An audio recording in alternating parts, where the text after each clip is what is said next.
दीप्ति के झरोखे से मेरा यानी दीप्ति का आप सभी को नमस्कार, आदाब, सत श्री अकाल।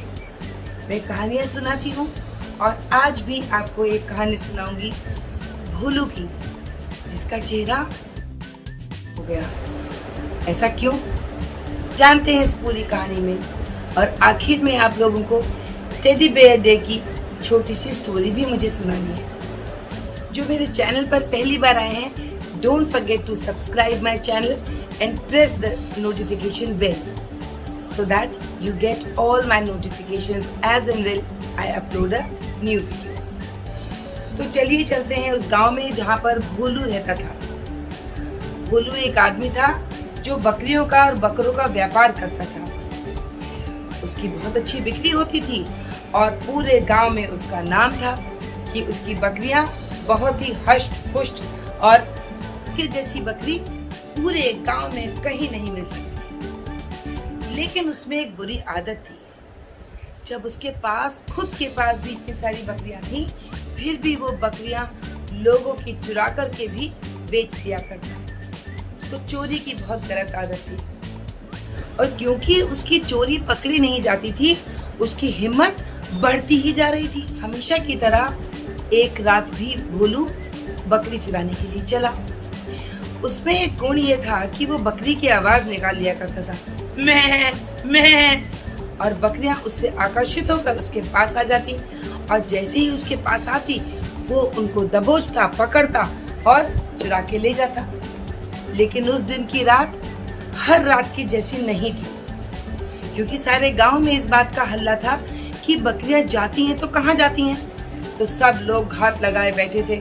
रात को जब भोलू ने बकरी की आवाज निकालकर बकरियों को आकर्षित किया, तो बकरियों से पहले वहां से वो सारे गांव वाले निकल आए और उसकी खूब पिटाई हुई, खूब धुनाई हुई। वो नीला पीला हो गया, अरे अब मैं कभी नहीं करूंगा, माफ कर दो, मुझे जाने दो, ये बोल के वो चला गया। अब उसने कान को हाथ लगाए और ये कहा कि उस गांव में मैं चोरी करने अब कभी नहीं जाऊंगा। ये नहीं कहा कि चोरी नहीं करूंगा, उस गांव में नहीं जाऊंगा। ऐसा सोच के वो धीरे धीरे बड़े अपने शरीर में उसे कष्ट हो रहा था और उस दिन उसकी कोई बिक्री भी नहीं हो पाई थी, तो इसीलिए वो दूसरे गांव की तरफ इसी सोच विचार से चलता जा रहा था। अचानक उसकी निगाह पड़ी एक पेड़ के नीचे दूर एक बुढ़िया लेटी थी और उस बुढ़िया के साथ में बंधी हुई थी एक बकरी। फिर क्या था, उसने कहा मैं तो वैसे ही कसम खा चुका हूँ कि उस गांव में नहीं जाऊंगा, और ये थोड़े ही कहा है कि मैं बकरी नहीं चुराऊंगा। ये सोच के वो बड़े मन में विचार लेता हुआ बकरी के पास तक पहुंचा और जैसे ही भोलू ने मैं किया, बकरी ने देखा और वो बहुत कोशिश करती रही कि वो उसके पास तक जाए, पर वो पहुंच नहीं पा रही थी। तब भोलू ने नजदीक जाकर देखा तो वो बकरी पेड़ से बंधी हुई थी। उसने कहा ओहो, इसीलिए ये मेरे पास आ नहीं पा रही। उसने अपनी जेब से चाकू निकाला और बकरी की रस्सी काट के और बकरी को अपनी गोद में ले लिया। जैसे ही बकरी को उसने गोद में उठाया तो उस बुढ़िया की आंख खुल गई और वो चिल्लाने लगी, क्या कर रहे हो, एक यही तो खाली मेरे पास बकरी है जिसके सहारे मैं जीती हूँ, तुम इसे क्यों लेके जा रहे हो, तुम चोरी क्यों कर रहे हो, मेरी बकरी मुझे वापस दे दो। अब भोलू ने कहा अभी तक कल तो वहाँ उन लोगों से इतना पिटा, अब ये बूढ़ी अम्मा मेरे पीछे पड़ गई। उसने कहा नहीं, ये तुम्हारी बकरी नहीं है, ये मेरी बकरी है, तुम क्यों झूठ बोलती हो माई। उसी पेड़ पर एक छोटा सा जिन बैठा था। उसने देखा कि ये क्या हो रहा है, वो कूद के नीचे आ गया। उसने कहा क्या बात है भाई, यहाँ पर इतना शोर शराबा क्यों हो रहा है। और छोटा था तो थोड़ा वो प्लेफुल भी था, मस्ती भी कर रहा था। तो बुढ़िया ने कहा कि देखो बेटा, ये मेरी बकरी चुरा के ले जा रहा है और मांगने पर कहता है कि ये मेरी बकरी है। तभी भोलू ने कहा अरे तुम कौन हो भाई, बेवकूफ टाइप्स, तुम क्यों आ गए बिना मतलब बीच में बोलने के लिए। मेरी बकरी है, ये अम्मा मांग रही है, मैं इसको मना कर रहा हूँ और तुम इतने पिद्दे से हो, छोटे से, तुम क्या बीच बचाव करोगे। अब तक तो उस जिन को गुस्सा आ चुका था। उसने कहा क्या तुम मुझे पिद्दा सा कह रहे हो, मैं कुछ नहीं कर सकता, अब देखो मेरा चमत्कार। और वो समझ भी गया था कि भोलू झूठ बोल रहा है क्योंकि वहां पर पेड़ के पास रस्सी कटी हुई पड़ी थी। फिर क्या था, उसने अपने हाथों से चमत्कार ऐसे किया और भोलू की गर्दन कट के बकरे में आ गई और बकरे की गर्दन कट के भोलू पर लग गई। फिर क्या था, अब बकरी तो बोले मुझे माफ कर दो, मुझे माफ कर दो, और भोलू बोले मैं, इसके अलावा कुछ नहीं। अब उसने कहा तुम्हें पता चला, झूठ बोलने की सजा अब तुम्हारी यही है कि तुम इंसान होते हुए भी बकरे का मुंह रखोगे। और बकरी के साथ में भोलू का मुंह लगा दिया और बुढ़िया से कहा देखो माई, तुम तो अकेली हो, अब बकरे की बात तो तुम समझ नहीं सकती, न वो तुम्हारी समझ पाता, तो अब इसका मुंह आदमी का है, तुम अपना मन भी बहलाना, उससे बातें किया करना। उसने कहा हाँ बात तो ठीक है, और वो अपने बकरे को भोलू के मुंह के साथ लेके चली गई। अब जैसे जैसे भोलू अपने गांव की तरफ बढ़ता गया, लोगों ने हंसना शुरू कर दिया, अरे ये कौन है, आदमी है या बकरी। अब उसके पेट में भूख भी लग रही थी, अब वो खाना कैसे खाए, उसके हाथों से तो वो चल रहा था। अब वो बेचारा घास खाना पड़ा और उसको पेट में दर्द। उधर जो बकरा था वो घास ना खा पाए क्योंकि उसको वो तो आदमी का मुंह था।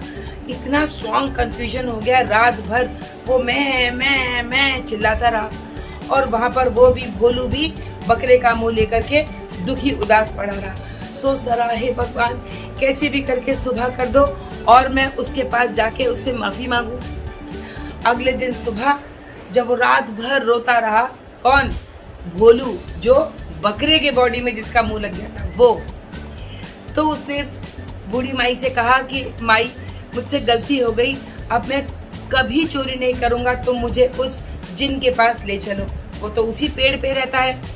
सुबह सुबह बकरी को लेकर के वो बुढ़िया आ गई, तभी देख करके वो पेड़ पे से हंसा तुम आ गई, क्या हुआ भाई इतनी जल्दी, क्या तुम्हारा बकरी चुराने का मन बदल गया। तो अब वो तो मैं ही करता जाए, वो तो बोल नहीं पा रहा था। तभी वहां से भोलू आया बकरे का मुंह लेके और इसने कहा कि मुझे माफ कर दो, मेरे से बहुत बड़ी गलती हो गई, मेरे पास सब कुछ था और अगर नहीं भी होता तो चोरी करना सबसे बड़ा पाप है, सबसे गलत बात है, आगे से मैं कभी नहीं करूंगा, मैं समझ गया। आज से पहले मुझे कोई इतना अच्छा समझाने वाला नहीं था। उसने कहा अच्छा, कल तक तो तुम मुझे बच्चा कह रहे थे और आज कह रहे हो कि मुझसे अच्छा समझाने वाला कोई नहीं। उसने कहा नहीं, मेरे से बहुत बड़ी भूल हो गई है, मुझे माफ करो, मैं कभी किसी और की चीज पर निगाह नहीं रखूंगा, जो मेरे पास है मैं उसी में संतुष्ट रहूंगा, खुश रहूंगा। जिन ने कहा ठीक है, क्योंकि बूढ़ी माई ने भी बोल दिया कि चलो बेटा माफ कर दो, अब ये समझ गया है, क्योंकि मेरे लिए भी रात भर सोना मुश्किल हो गया, ये रोता ही रहा, चिल्लाता ही रहा। उसने फिर ऐसे क्या छू, तो बकरे के मुंह पर बकरे का मुंह आ गया, भोलू के मुंह पर भोलू का मुंह आ गया और उसने पैर छू करके हाथ जोड़ के उससे माफी मांगी कि मैं समझ गया हूँ और मैं समझती हूँ बच्चों तुम लोग भी समझ गए होंगे कि कभी चोरी नहीं करनी चाहिए, चोरी करना पाप है। जो हमारे पास है हम उसी को और अच्छा करके इम्प्रूव करें, is any time better than किसी का सामान चुरा करके हम चाहे अपने यूज में लें चाहे हम उसको बेचें, लेकिन that is a wrong characteristic. ठीक है, ये तो थी हमारी भोलू की कहानी। पर मैंने आप लोगों से परसों ये वादा भी किया था कि क्योंकि 9 सितंबर को टेडी बेयर डे है तो वो ऐसा क्यों मनाते हैं और कहाँ से शुरू हुआ है। टेडी बेयर डे शुरू हुआ अमेरिका में 1902 में। To understand the history of Teddy Bear Day, we need to roll back the clock to something that happened more than 100 years ago. हुआ यूं कि थियोडोर रोजवेल्ट जो उस समय प्रेसिडेंट थे यूएसए के, यूनाइटेड स्टेट्स के, he went for a hunting to Mississippi और वहाँ पर जब एक छोटा सा बेयर बेबी गया तो उन्होंने शिकार करने से मना कर दिया। And this news spread like wildfire across the country in every newspaper and even a cartoon on that was posted in one of the newspapers. and Clifford Berryman was the person who made the cartoon of that. On 16th November 1902, it became a classic right away. And the owner of a shop in New York was so inspired by the cartoon that came in the newspaper that he thought to create a real character, a cartoon character. And for that, he approached the president, and Mr. Roosevelt gave the permission to name this cartoon as Teddy Bear. इसीलिए हम लोग Teddy Bear Day मनाते हैं. And teddy bears gradually have taken a very special place in the children's world all over the globe. हमें भी याद है बचपन में टेडी बेयर से कभी मम्मी ने डांट दिया या डैडी ने डांट दिया तो टेडी बेयर को चिपका करके पूरी उससे बात करते थे. Teddies must be funny but they are the best friends of everyone. मुझे आज कभी किसी की याद आ रही हो, कुछ हो रहा हो तो आई जस्ट उससे चिपक जाती हूँ. लगता है कि yes I can talk to him because he is the best friend who listens to everything that you say. Isn't it? It always gives a feeling of a real friend, a companion. I hope आप लोगों ने teddy bear day अच्छा मनाया होगा और उसको कहीं outing के लिए भी ले गए होंगे. और अगर नहीं तो next year 9 September, don't forget. And before I leave, don't also forget to subscribe my channel if you have seen my video for the first time. I bring something good and interesting every time I come in front of you.